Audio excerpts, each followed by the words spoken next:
ವೀಕ್ಷಕರೇ ನಮಸ್ಕಾರ. ನೀವು ನೋಡ್ತಿದ್ದೀರಾ ಗ್ಲೋರಿ ಟಿವಿ. ನಾನು ಆರತಿ ಬೆಳವಿಯ.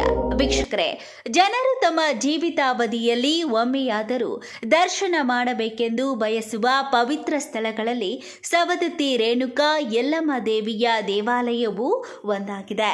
ಸವದತ್ತಿ ಯಲ್ಲಮ್ಮ ದೇವಿ ದೇವಾಲಯದ ಕುರಿತು ಒಂದಷ್ಟು ಮಾಹಿತಿಯನ್ನ ನೋಡ್ತಾ ಹೋಗೋಣ ಬನ್ನಿ.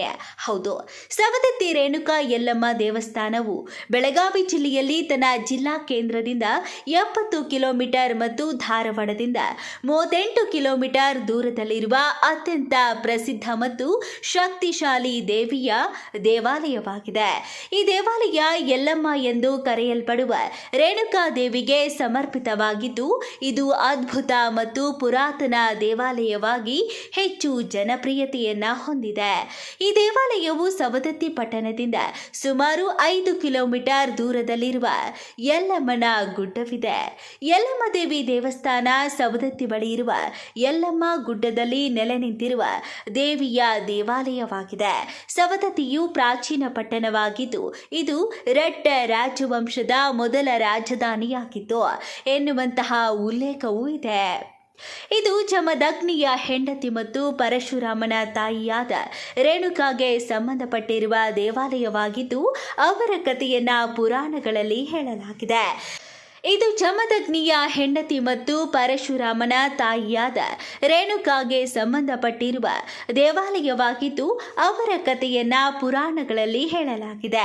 ಇಲ್ಲಿ ಆಕೆಯನ್ನ ರೇಣುಕಾದೇವಿ ಅಥವಾ ಯಲ್ಲಮ್ಮ ದೇವಿ ಎನ್ನುವ ಹೆಸರಿನಿಂದ ಪೂಜೆ ಮಾಡಲಾಗುತ್ತೆ. ರೇಣುಕಾದೇವಿ ದೇವಾಲಯವು ಸವದತ್ತಿಯ ಅತ್ಯಂತ ಪ್ರಸಿದ್ಧ ಯಾತ್ರಾ ಸ್ಥಳಗಳಲ್ಲಿ ಒಂದಾಗಿದೆ. ಇದು ಬೆಳಗಾವಿ ಜಿಲ್ಲೆಯ ಅತ್ಯಂತ ಹಳೆಯ ಪಟ್ಟಣಗಳಲ್ಲಿ ಒಂದಾಗಿದೆ. ಲಕ್ಷಾಂತರ ಭಕ್ತರು ಈ ದೇವಾಲಯಕ್ಕೆ ತಾಯಿಯ ದರ್ಶನಕ್ಕೆಂದು ಭೇಟಿ ನೀಡ್ತಾರೆ. ವರ್ಷದ ಯಾವುದೇ ದಿನಗಳಲ್ಲಿ ಈ ದೇವಾಲಯಕ್ಕೆ ನೀವು ಭೇಟಿ ನೀಡಿದ್ರೂ ಭಕ್ತರ ದಂಡನ್ನ ನೋಡಬಹುದು. ಇಲ್ಲಿನ ಯಲ್ಲಮ್ಮ ದೇವಿಯನ್ನ ಕಾಳಿ ದೇವಿಯ ಜೊತೆಗೆ ಗುರುತಿಸಲಾಗುತ್ತೆ. ಕಾಳಿ ದೇವಿಯು ದುಷ್ಟರನ್ನ ನಾಶ ಮಾಡುವ, ಶಿಕ್ಷೆ ನೀಡುವ ಪ್ರಮುಖ ದೇವಿ ಎಂದು ಕರೆಯಲಾಗುತ್ತೆ. ಆದರೆ ಅವಳು ತನ್ನ ಭಕ್ತರ ಮೇಲೆ ಪ್ರೀತಿ ಮತ್ತು ಆಶೀರ್ವಾದವನ್ನ ನೀಡುವ ಕರುಣಾಮಯಿ ತಾಯಿ ಕೂಡ ಆಗಿದ್ದಾಳೆ. ಇಲ್ಲಿನ ಸವದತ್ತಿ ಯಲ್ಲಮ್ಮ ದೇವಾಲಯವನ್ನ ಚಾಲುಕ್ಯ ಮತ್ತು ರಾಷ್ಟ್ರಕೂಟ ಶೈಲಿಯ ವಾಸ್ತುಶಿಲ್ಪದಲ್ಲಿ ನಿರ್ಮಿಸಲಾಗಿದೆ. ಸವದತ್ತಿ ಯಲ್ಲಮ್ಮ ದೇವಾಲಯದಲ್ಲಿನ ಕೆತ್ತನೆಗಳು ನೋಡಿದಾಗ ನಿಮಗೆ ಜೈನ ವಾಸ್ತುಶಿಲ್ಪವನ್ನ ನೋಡಿದಂತಹ ಅನುಭವವಾಗುತ್ತೆ. ಈ ದೇವಾಲಯ ತನ್ನ ಆವರಣದಲ್ಲಿ ಗಣೇಶ, ಮಲ್ಲಿಕಾರ್ಜುನ, ಪರಶುರಾಮ, ಏಕನಾಥ ಸಿದ್ದೇಶ್ವರನಿಗೆ ಸಮರ್ಪಿತವಾದ ಬಹು ದೇವಾಲಯಗಳನ್ನು ಹೊಂದಿದೆ. ಆದರೆ ಇಲ್ಲಿನ ಪ್ರಮುಖ ದೇವಿಯಾಗಿ ರೇಣುಕಾ ಯಲ್ಲಮ್ಮ ತಾಯಿಯನ್ನ ಆರಾಧನೆ ಮಾಡಲಾಗುತ್ತೆ. ಯಲ್ಲಮ್ಮ ಅಥವಾ ಶ್ರೀ ರೇಣುಕಾ ದೇವಿಯ ದೇವಾಲಯ ತನ್ನ ಶಕ್ತಿಯಿಂದಾಗಿ ಭಕ್ತರಿಗೆ ಜನಪ್ರಿಯ ಯಾತ್ರಾ ಸ್ಥಳವಾಗಿದೆ. ಪ್ರತಿನಿತ್ಯ ನೂರಾರು ಯಾತ್ರಿಕರು ಬಹಳ ಭಕ್ತಿಯಿಂದ ದೇವಸ್ಥಾನಕ್ಕೆ ಭೇಟಿ ನೀಡ್ತಾರೆ ಮತ್ತು ಈ ದೇವಿಯ ಬಳಿ ಏನೇ ಬೇಡಿಕೊಂಡರೂ ಅದನ್ನ ನೆರವೇರಿಸುತ್ತಾಳೆ ಎನ್ನುವಂತಹ ನಂಬಿಕೆ ಭಕ್ತರಲ್ಲಿದೆ. ಬಣದ ಹುಣ್ಣಿಮೆ ಮತ್ತು ಭಾರತಿ ಹುಣ್ಣಿಮೆ ಎಂಬ 2 ಮಂಗಳಕರ ದಿನಗಳಲ್ಲಿ 10 ಲಕ್ಷಕ್ಕೂ ದಾಟಿ ಹೆಚ್ಚಿನ ಭಕ್ತರು ಇಲ್ಲಿ ಸೇರುತ್ತಾರೆ. ಈ ಸಂದರ್ಭಗಳಲ್ಲಿ ದೇವಾಲಯದ ರಥಯಾತ್ರೆಯನ್ನ ಕೂಡ ಕೈಗೊಳ್ಳಲಾಗುತ್ತೆ. ಯಲ್ಲಮ್ಮ ಎಂದಾಕ್ಷಣ ಎಲ್ಲರ ಮನಸ್ಸಿನಲ್ಲೂ ಅಲ್ಲಿನ ಜಾತ್ರೆ ನೆನಪಾಗುತ್ತೆ.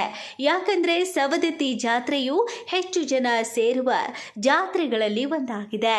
ಯಲ್ಲಮ್ಮ ಜಾತ್ರೆಯು ಶಕ್ತಿಯ ರೂಪದಲ್ಲಿರುವ ಸ್ತ್ರೀ ಶಕ್ತಿಯ ಆಚರಣೆಯ ಬಗ್ಗೆ ಹೆಚ್ಚು ಮಹತ್ವವನ್ನ ನೀಡುತ್ತೆ.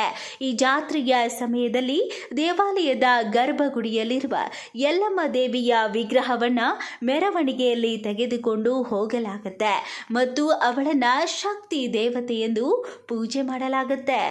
ಇನ್ನು ನವಿಲ ತೀರ್ಥ ಆನೆಕಟ್ಟಿನಿಂದ ರೂಪುಗೊಂಡ ರೇಣುಕಾ ಸಾಗರವು ಸವದತ್ತಿಯ ತಗ್ಗು ಪ್ರದೇಶಗಳಲ್ಲೂ ಹರಿಯುತ್ತೆ. ಇಲ್ಲಿ ಜೋಗುಳ ಬಾವಿ ಎಂಬ ಇನ್ನೊಂದು ಪವಿತ್ರ ತಾಣವಿದೆ. ಈ ಸ್ಥಳದಲ್ಲಿಯೂ ಒಂದು ದೇವಾಲಯವಿದ್ದು, ಯಾತ್ರಾರ್ಥಿಗಳು ಯಲ್ಲಮ್ಮ ಬೆಟ್ಟಕ್ಕೆ ಭೇಟಿ ನೀಡುವ ಮೊದಲು ಇಲ್ಲಿ ಪವಿತ್ರ ಸ್ನಾನ ಮಾಡಿ ನಂತರ ಯಲ್ಲಮ್ಮ ತಾಯಿಯ ದರ್ಶನಕ್ಕೆ ಹೋಗುತ್ತಾರೆ. ಮತ್ತಷ್ಟು ಸುದ್ದಿಗಳಿಗಾಗಿ ನೋಡ್ತಾ ಇರಿ ಗ್ಲೋರಿ ಟಿವಿ. ಲೈಕ್ ಮಾಡಿ, ಶೇರ್ ಮಾಡಿ, ಸಬ್ಸ್ಕ್ರೈಬ್ ಮಾಡಿ. ಇದು ನಿಮ್ಮ ಶಕ್ತಿ.